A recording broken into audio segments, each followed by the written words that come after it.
Hello dear student, आप सभी को नमस्कार। सीजी टेट 2024 छत्तीसगढ़ शिक्षक पात्रता परीक्षा का गणित सब्जेक्ट पेपर 2 के लिए पीवाईपी 2022 जिसका भाग 2 लेकर उपस्थित हो चुके हैं।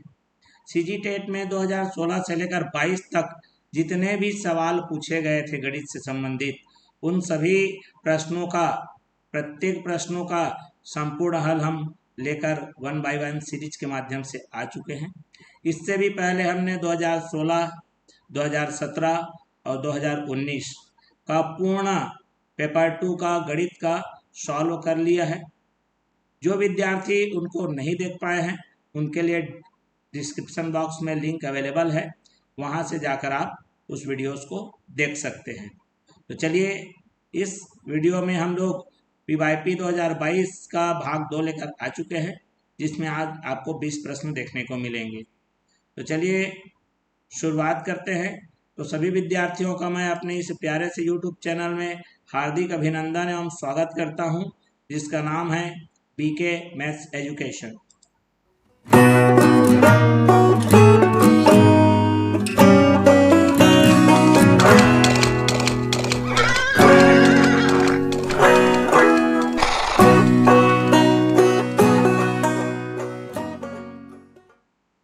तो चलिए, आज बहुत ही महत्वपूर्ण यहाँ पर प्रश्न लगे हुए हैं, एक एक करके सारे प्रश्नों को सॉल्व करेंगे हम।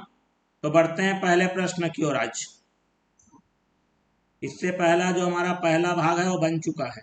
जो विद्यार्थी नहीं देखे हैं उनका आपको डिस्क्रिप्शन बॉक्स में मिल जाएगा। तो ये रहा आपका पहला प्रश्न, जिसमें ये हमारा घन घनाभ से संबंधित है। एक घन की पृष्ठ क्षेत्रफल जिसकी एक भुजा 15 सेंटीमीटर है। कितना इजी तरीके से प्रश्न दिया है, ठीक है, बहुत ही आसान तरीके से प्रश्न दिया हुआ है। बिल्कुल, चलिए देखते हैं। यहाँ पर घन घन आपको पता होगा, घन घन आपके बारे में नहीं जानते हैं तो चलिए एक बार उसको इंसर्ट करके बता देते हैं कि किसको बोलते हैं। ये देखिए, जिसका लंबाई, चौड़ाई और ऊंचाई सब बराबर है। ये हमारा 15 दे दिया है, ये भी 15 है और ये भी ऊंचाई भी क्या है, 15 है। इसका क्या निकालना है, पृष्ठ क्षेत्रफल, टोटल सरफेस एरिया। तो टीए से शॉर्ट में लिख देता हूं, टोटल सरफेस एरिया संपूर्ण पृष्ठीय क्षेत्रफल बराबर होता है 6a का वर्ग। ए माने भुजा, तो 6 गुणित 15 का वर्ग, 15 का वर्ग होता है 225, ठीक है।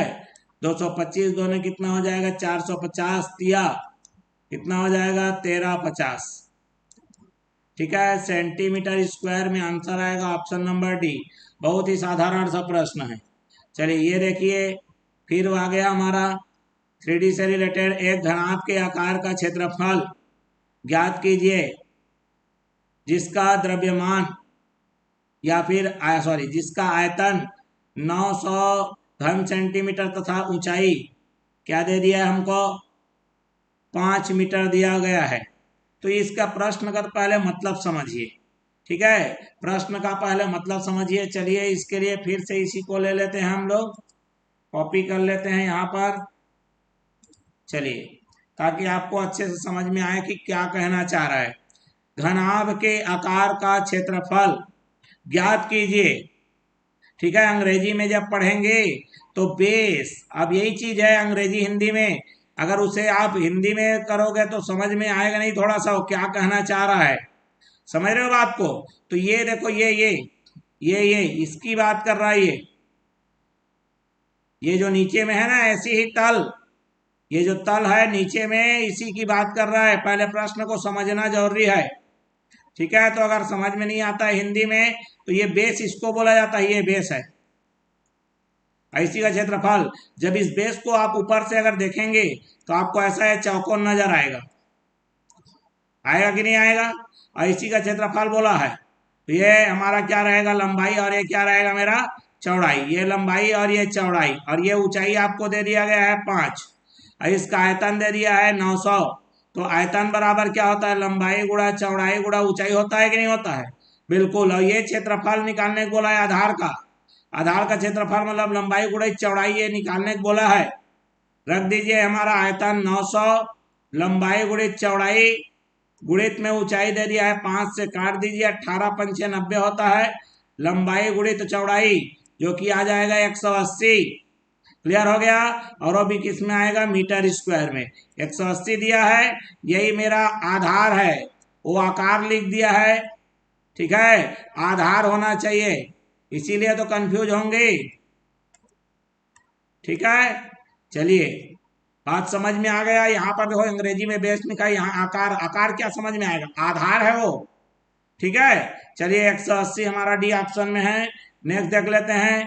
द्वितीयक डेटा पर प्राथमिक डेटा की प्राथमिकता दी जाती है क्योंकि यह संक्षिप्त और सटीक है, इसमें कोई त्रुटि नहीं है, यह अधिक विवरण दिखाता है, उपरोक्त में से कोई नहीं। तो इसका राइट आंसर आ जाएगा, यह संक्षिप्त और क्या है, सटीक है, एक्यूरेट आएगा। ठीक है, primary data is preferred over secondary data because, ठीक है, प्राइमरी जो प्राथमिक डेटा की प्राथमिकता इसलिए दी जाती है क्योंकि उसमें संक्षिप्त और क्या है, सटीक है। चलिए इसको देख लीजिए। गणितीय विचार विकसित करने के लिए अनुभव और प्रतीक, चित्र, ची और भाषा भा, इनका उपयोग निम्न क्रम में किया जाता है। मतलब हमको गणित सीखना है, गणित का विचार को विकसित करना है, तो सबसे पहले तो आपके पास होना चाहिए अनुभव। ठीक है, अनुभव के पश्चात क्या रहेगा, हमारा भाषा। आपको अनुभव होना चाहिए भाषा संप्रेषण के लिए, फिर उसके बाद चित्र के माध्यम से, फिर उस चित्र को हम क्या करेंगे, उस संख्यात्मक को ये करने के लिए एक प्रतीक बनाएंगे। ठीक है, तो अनुभव, भाषा, चित्र, प्रतीक, ऑप्शन नंबर कहां पर मौजूद है, डी में मौजूद है। क्लियर हो गया बात। चलिए देख लीजिए, यदि किसी बेलन का व्यास 28 सेंटीमीटर है और ऊंचाई 10 सेंटीमीटर है तो उसका आयतन क्या होगा। बहुत ही साधारण सा प्रश्न है भैया ये।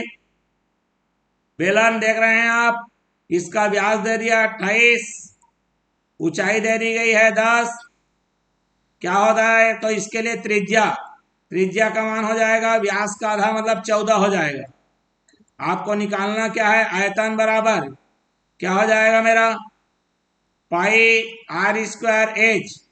पाई को पाई रखना है क्योंकि आंसर पाई के रूप में आया है। आर स्क्वायर माने 14 का स्क्वायर गुणित में 10।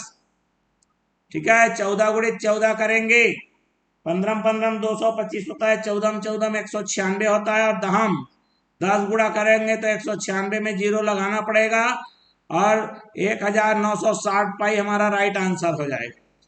ठीक, चलिए बढ़ जाते हैं अगले प्रश्न की ओर। ये हमारा है ए बी का अनुपात दिया है 2:3, और फिर बी सी का अनुपात दिया है, कितना दिया है, 5:7। अब तीनों का पूछ लिया है, तो जब भी ऐसा दो दो के जोड़ी में बोलेगा और तीनों का एक साथ पूछेगा, तो आप कुछ नहीं करो, ए और बी लिख लो और सी, तीनों को एक साथ लिख लो। फिर क्या करना है, ए और बी का दिया है तो 2 और 3 लिख लो, क्योंकि ए और बी का दिया है। फिर बी का सी के साथ दिया है, तो बी के जगह में बी लिखो और सी के जगह में सी लिखो। फिर यहाँ पर देखो एक ही चीज जो 2 बार रिपीट हुई उसको बीच में लिखना है। जैसे यहाँ पर मैंने बीच में बी को इसलिए लिखा, ए बी सी लिखना है इसलिए नहीं लिखा हूं मैं। जो डबल आएगा दोनों के पास रहेगा उसी को बीच में रखना है, याद रख लो। समझ रहे हो बात को, अगर क्रम बदलना पड़े तो बदलना भी है। क्लियर हो गया बात। चलिए अब क्या करना है, ये दोनों बीच वाले को आपस में गुणा कर लो, तो ये 5 से कितना हो जाएगा, 15। ठीक है, ये ऊपर वाले का इस नीचे के साथ गुणा करो, 5 दोनों कितना हो जाएगा, 10। इस ऊपर वाले का इस नीचे वाले के साथ गुणा करो। ठीक है, मतलब हमारा ऐसा जाएगा, फिर ऊपर फिर ये नीचे, ये वाले आपको रास्ते में चलना है। क्लियर हो गई बात। तो 7 कितना हो जाएगा, 21, 10 15 21, 10 15 21, ऑप्शन नंबर 1 राइट आंसर, कुछ नहीं कटने वाला। क्या बोला है भैया, देख लो, किसी चतुर्भुज के चारों कोणों का योग 360 होता है। यह सोचना आपका व्यापीकरण, विशिष्टीकरण, तुलना तो है नहीं, पूर्व धारणा तो है नहीं, ये कोई पहले वाली धारणा थोड़ी है। ठीक है, इसका आंसर आ जाएगा हमारा व्यापीकरण हो जाएगा, जनरलाइजेशन। क्लियर है, थ्योरी भी है यहाँ पर देख लो, गणित शिक्षण से रिलेटेड है ये। जब आंकड़ों का वर्गीकरण स्थान या क्षेत्र के अनुसार किया जाता है तो उसे कहते हैं, मैं कई वीडियो में बता चुका हूं। इसका आंसर आएगा भौगोलिक वर्गीकरण। ठीक है, जियोग्राफिकल क्लासिफिकेशन। स्थान है ना भैया, भौगोलिक के अनुसार है, देख लो। अब देखो ये प्रतिशत डेटा के लिए किस प्रकार का ग्राफ सबसे अच्छा काम करेगा। बार बार आपने देखा होगा एक गोला रहता है, उसमें ऐसा ये प्रतिशत का जो है मान निकालने वाला 15%, 20% ऐसा दिया रहता है। प्रतिशत के हिसाब से इसको जो वृत्त के हिसाब से जब उसको टुकड़ों में बांटा जाता है तो उसको बोलते हैं पाई चार्ट। तो ये हमारा पाई चार्ट हमारा काम करेगा। ठीक है, अब आ जाते हैं, एक त्रिभुज का क्षेत्रफल ज्ञात कीजिए जिसका आधार कितना दे दिया हमें, 10 इंच है तथा ऊंचाई 7 इंच है। ठीक है, एक त्रिभुज का क्षेत्रफल ज्ञात कीजिए जिसका आधार और ऊंचाई दे दिया है। तो त्रिभुज का क्षेत्रफल इतना सिंपल प्रश्न दिया हुआ है, आधा गुणित आधार गुणित ऊंचाई होता है। चलिए, आधार 10 हो गया, ऊंचाई 7 हो गया, 2 एकम 2 पंचे 2, 7 पंचे कितना हो गया, 35। लेकिन गलत हो गया, बिल्कुल गलत हो गए। क्यों? क्योंकि भैया यूनिट को भी देखना है, यही गलती नहीं करना है ना। ध्यान नहीं दोगे तो ऐसी गलती होगी, याद रखो। ठीक है, कई लोग 35 दो बार दिया है। इस समय आपको यूनिट देखना पड़ेगा। इंच में दिया है, फिर मैं यहां पर इंच का स्क्वायर आएगा। क्लियर हो गया? चलिए बढ़ते हैं अगले प्रश्न की ओर। क्या दिया है मेरे को, x बराबर 1, y बराबर 2, z बराबर -3, 2x3 y ऋण 5x² y प्लस 2z। इसका मान निकालना है, कुछ नहीं करना है, XYZ रखते जाओ। 2 गुणित 1⁻3, ये तो सरलीकरण जैसा दिख रहा है भाई। 5x का वर्ग 1 का वर्ग, y के जगह में 2 रखो, प्लस 2 गुणित -3, 2 दूने कितना हो गया 4 ऋण 5 दूने कितना हो गया 10 ऋण 2 तिया कितना हो गया 6, और कितना हो गया भैया, ये आंसर आएगा ऋण 16 धन 4, और ये आ जाएगा मेरा ऋण 12। ऑप्शन नंबर कहाँ मौजूद है, ए में मौजूद है। किसी त्रिभुज में विकर्णों की संख्या, विकर्ण किसको बोलते हैं पहले वो समझो। ठीक है, विकर्ण किसको बोलते हैं पहले वो समझना जरूरी है। क्लियर है? तो विकर्ण होता है किसी शीर्ष के आसन्न, ठीक है, किसी शीर्ष से लगे आसन्न भुजाओं के शीर्षों को छोड़कर, ध्यान से सुनना। ठीक है, पहले विकर्ण का मैं मतलब समझाता हूं। पहले किसी शीर्ष से लगे आसन्न, आसन्न माने उससे लगा आसन्न भुजा के शीर्षों को छोड़कर, ठीक है, शीर्षों को छोड़कर अन्य शीर्ष से मिलाने वाला रेखाखंड है ना। कई लोग को डेफिनेशन भी नहीं पता होगा, केवल इतना जानते हैं कि मिलाते हैं उसी को है ना विकर्ण कहते हैं। ठीक है, रेखाखंड को क्या बोलते हैं भैया, विकर्ण कहते हैं। अब देखो डेफिनेशन को मैं प्रैक्टिकली उतारता हूं। मान ले जाए मेरे पास है त्रिभुज है, किसी भी शीर्ष को ले लो आप। ठीक है, ए बी सी है तो मैंने बी ले लिया। यहां से उस शीर्ष से लगा हुआ भुजा, मतलब इन दोनों की बात कर रहा हूं, उनसे उनके जो शीर्ष है उसको छोड़ देना है। फिर यहां से जितना भी और शीर्ष है उसको मिलाना है। मिलाने वाला दिख ही नहीं रहा है भैया, कहानी खत्म, जीरो। ठीक है, यहां पर देख लो, जैसे चतुर्भुज के बारे में बता रहा हूं मैं। ये मेरा शीर्ष है, यहां से अपने आसपास वाले को छोड़ दो, आसन्न माने लगा हुआ छोड़ दो, फिर इसको यहां से मिलाओगे। ठीक, ऐसी सब जगह से मिलाना है, सभी शीर्षों से। ठीक है, सभी शीर्ष के लिए मिलाना है ऐसी। क्लियर हो गया? जितने भी आपको रेखाखंड मिलेंगे, इस शीर्ष से इसको इसको छोड़ोगे तो ये वाला मिलेगा, 2 मिल रहा है इसमें। ठीक है, चलिए बढ़ते हैं अगले प्रश्न की ओर। 7 सेंटीमीटर त्रिज्या वाले अर्धवृत्त की परिधि और क्षेत्रफल ज्ञात कीजिए। बहुत बेहतरीन प्रश्न है। देखो, अर्धवृत्त, ध्यान से समझना मेरी बात को, ये अर्धवृत्त है। ठीक, क्या दिया है अर्धवृत्त के लिए? 7 सेंटीमीटर त्रिज्या वाला, त्रिज्या का मान 7 दिया है। ठीक है, परिधि, परिधि का मतलब होता है बाउंड्री लाइन। परिधि का मतलब क्या होता है? Boundary line. तो देखो, अगर ये आधा है तो क्या हो जाएगा?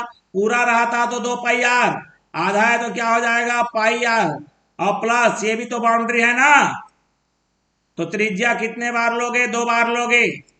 तो पाई का मतलब 22/7 गुणे त्रिज्या का मतलब 7, और 2 गुणे त्रिज्या का मतलब 7, 14 लिख डाला, सीधा आंसर लिख डाला मैंने। 2 सत्ते 14 होना था, 14 ही लिख दिया था। चलिए कोई बात नहीं, 7 से 7 का आंसर 22 धन 7 दूने 14, कितना आ गया मेरे पास? 36। कहीं पर है क्या? 2 जगह है। ठीक है, तो हमको निकालना ही पड़ेगा, लेकिन क्षेत्रफल के मामले में ऐसा कुछ भी नहीं है। ठीक है, जो है आधा ही रहेगा।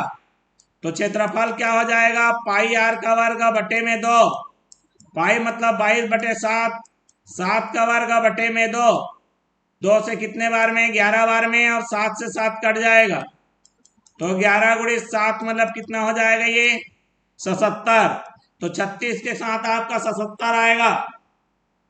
ठीक है, चलिए बढ़ते हैं अगले प्रश्न की ओर। एक आदमी 1400 रुपए में एक साइकिल खरीदता है, उसे 15% की हानि होती है, मतलब 100 में 15 उसका कम मिल रहा है, तो क्या हो जाएगा? 1400 का 15% हटाकर कम करके कितना निकालना है आपको? सीधा सीधा 85% निकाल लेना है। तो चलिए, ये आ गया 1400 गुणे 85 का मतलब गुणा 85, प्रतिशत माने बटे में 100, कर लीजिए ये। ठीक है, तो यहां पर कितना हो जाएगा? 17 सत्ते 119। सर 14 गुणित 85 लिखा है, 17 सत्ते पूछ रहे हैं। 17 सत्ते कैसे पहाड़ा पड़ रहे हैं सर? यार दिमाग लगा, थोड़ा सा दिमाग लगाना है, ज्यादा कुछ नहीं करना है। ठीक है, ध्यान से देखेंगे। ठीक, क्लियर हो गया? यहाँ पर जरा ध्यान से देखो, ये अपना इसको दे दिया 2, अच्छा 85 2 ने 170 होगा ना। ठीक है, तो बस और क्या, फिर कहानी खत्म। अगर ये इसको अपना 5 दे दिया, या ये इसको अपना 2 दे दिया, देखो भैया 14 गुणित 85 ऐसा गुणा करना है, देखो इसको 2 दे दो, तो 85 से कितना हो जाएगा? 70। ये अपना 2 इसको न्यौछावर कर रहा है तो खुद 7 हो जाएगा, 17 सत्ते 119, ऐसा बात खत्म। ठीक है, हमारा ये आ गया। बात क्लियर है कि नहीं है? तो उसका विक्रय मूल्य क्या हो जाएगा? 1190 रुपए। ठीक, क्लियर हो गया कि बात समझ में आया कि नहीं आया? ठीक है, तो साइकिल का विक्रय मूल्य क्या होगा बोल रहा है, देख लो। ठीक है, खरीदता है 1400 रुपए में खरीदा है, और उसको 15% हाने में बेच रहा है, तो विक्रय मूल्य हो जाएगा 1190। क्या बोल रहा है भैया? 2.5 वर्षों में 6000 रुपए का साधारण ब्याज के रूप में कितने प्रतिशत की दर से 250 रुपया आएगा? साधारण ब्याज का क्या सूत्र होता है? PRT डिवाइडेड बाई 100 होता है कि नहीं होता है? 250 रुपया साधारण ब्याज, 6000 रुपये मूलधन, दर पता नहीं है, समय हमारा है 2.5 बटे में कितना? 100। बात क्लियर हो गया? ये 2 जीरो से 2 जीरो कैंसल, ये 1 जीरो अपना इसको देगा, तो ये आ जाएगा 250 बटे, ये खुद बन जाएगा 6, और ये अपना 1 जीरो इसको देगा, तो ये हो जाएगा 25, और ये R। ठीक है, 25 से कम 25, 25 का 10 बार में, 2 का 3 बार में, 2 का 5 बार में, तो R का मान आ गया 5/3%, जिसको यदि सही बटा बनाओगे तो 1 सही 2/3%। कहां पर है? ऑप्शन नंबर बी पर मौजूद है। क्लियर है? बढ़ते हैं, बहुत साधारण सा प्रश्न दिया हुआ है, प्राथमिक स्तर पर गणित की पहेलियां मदद करती है। गणित की जो पहेलियां हैं, छोटे छोटे पहेली पूछे जाते हैं, कक्षा के मेधावी छात्रों के को पहचानने में भैया छोटे छोटे अगर गणित में पहेलियां मदद करेगी, मेधावी को नहीं, मनोरंजन के लिए, समस्या सुलझाने के कौशलों को परखने हैं तो बिल्कुल नहीं। समस्या सुलझाने के कौशलों को प्रोत्साहन हेतु अथवा बढ़ावा हेतु, ये हमारा क्या हो जाएगा, राइट आंसर हो जाएगा। पहली से आप उसका आंसर थोड़ा कोई ढूंढ लेगा यार, वो एक हिंट करेगा, ठीक है, मदद करेगा उसके कौशल का प्रोत्साहन और बढ़ावा देने के लिए, ठीक है, मतलब उसके पास जो स्किल रहेगा उसको निखारने का काम करेगा। ठीक, एक साइकिल सवार 2 घंटे में 10 किलोमीटर प्रति घंटा और 1 घंटे में 13 किलोमीटर प्रति घंटा की यात्रा करता है, उसकी औसत चाल। तो सबसे पहले तो औसत चाल का मतलब समझो। औसत चाल का मतलब होता है कुल उसने कितना तय किया, कुल दूरी बटे में कुल समय, स्पीड जो भी रही हो कोई मतलब नहीं है, टोटल दूरी देखोगे तो ये बंदे को देखो 10 किलोमीटर प्रति घंटा के स्पीड से कितना घंटा चल रहा है, 2 घंटा, माने 10 किलोमीटर प्रति घंटा मतलब क्या हो गया मेरा, 1 घंटे में 10 किलोमीटर चल रहा है। और ऐसी कितना देर तक चला है ये, 2 घंटे तक, मतलब कितना दूरी तय किया, 20 किलोमीटर। समझ में आ गया यहाँ पर। फिर एक और है उसी से आगे, 13 किलोमीटर प्रति घंटा के स्पीड से 1 घंटा तक चला है, तो 1 घंटे में 13 किलोमीटर, मतलब 1 घंटे में वो 13 किलोमीटर और चल दिया, ठीक है। कुल दूरी और कुल समय, कुल दूरी हो गई मेरी 33 और कुल समय हो गया मेरा 3 घंटे में उसने 33 किलोमीटर चला। तो इस प्रकार से मेरा हो जाएगा 33/3 और आ जाएगा 11 किलोमीटर प्रति घंटा। बात समझ में आ गया, जो कि हमारा ऑप्शन नंबर कहाँ मौजूद है, डी में मौजूद है। क्लियर हो गया। अब इसको जरा देखिए क्या लिखा है, घनमूल 64 है और उसका वर्ग भी लगा हुआ है, ठीक है। तो घनमूल का मतलब क्या होता है, 64 को क्या लिखोगे आप, 4 गुणे 4 गुणे 4, और उस पूरे की घात क्या लगाओगे, 2। तो जब भी यहां पर जितना मूल रहे उतना में जोड़ी अगर मिल जाता है तो बाहर निकल जाता है, ठीक है। तो इसके अंदर का हल हो गया स्क्वायर, 4 का वर्ग कितना हो जाएगा, 16 हो जाएगा।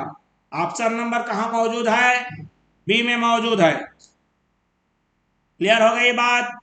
चलिए बढ़ते हैं अगले प्रश्न की ओर। एक अंक से गुणा करना क्या नहीं है, तो भैया एक अंक से गुणा करना है, वो हमारा गणितीय विधि, भाई गुणा करना तो एक गणितीय विधि है, गणितीय संकल्पना भी है, कॉन्सेप्ट है एक ठो, क्या नहीं है, उपरोक्त में से कोई नहीं, तो 2 तो ऑलरेडी है ही, तो उपरोक्त में से कोई नहीं भी हो नहीं सकता। उपरोक्त में से कोई नहीं तभी बनाओगे जब कोई होने लायक ही नहीं रहेगा। लेकिन हमको तो पता हो गया गुणा करना एक गणितीय विधि है, मतलब पहला ऑप्शन तो है ही, दूसरा ऑप्शन भी है, तो डी तो ऐसी गलत हो जाएगा क्योंकि ऊपर के 2 लोग सही हैं। बचा कौन, गणितीय फलन, मैथमेटिकल फंक्शन नहीं है वो, ठीक है। अब चलिए इसको जरा देखिए, एक बारंबारता वितरण जिसमें 10 और 20 से कम की सीमा वाले वर्ग होते हैं का मध्य बिंदु होगा। मतलब जैसे हमारा रहता नहीं है 0 से 10, 10 से 20, 20 से 30, 30 से 40, ऐसा बढ़ाते हुए जाना है बोल रहा है वो, समझ रहे हो बात को। तो यहां पर बोला है 10 और 20 से कम, 10 और 20 से कम, तो यहां पर 10 को लेते हैं लेकिन 20 को नहीं ले रहे हैं, ठीक है। तो इसका जो मध्य बिंदु होगा, कुछ नहीं करना है, दोनों को करना है जोड़ा, फिर बटे में कर दीजिए 2 और ये आ जाएगा 30/2, जो कि आंसर आएगा हमारा 15। और ऑप्शन नंबर कहाँ मौजूद है, वह सी में मौजूद है, ठीक है। तो आज के हमारे इस पीवाईपी 2022 के भाग 2 में हमने बहुत ही बेहतरीन तरीके से प्रश्नों को हल कर लिया। काफी इजी समझ लीजिए प्रश्न यहाँ पर मौजूद थे, मतलब 2022 का जो पीवाईपी है काफी इजी रहे थे। क्लियर है? जो प्रीवियस ईयर 2022 में जो एग्जाम हुआ ना टीईटी का, वो काफी इजी था, आप क्वेश्चनों को देख सकते हैं। तो चलिए फिर से हम लेकर नया वीडियो उपस्थित होंगे, तो मिलते हैं अगले वीडियो में। तब तक के लिए धन्यवाद, नमस्कार।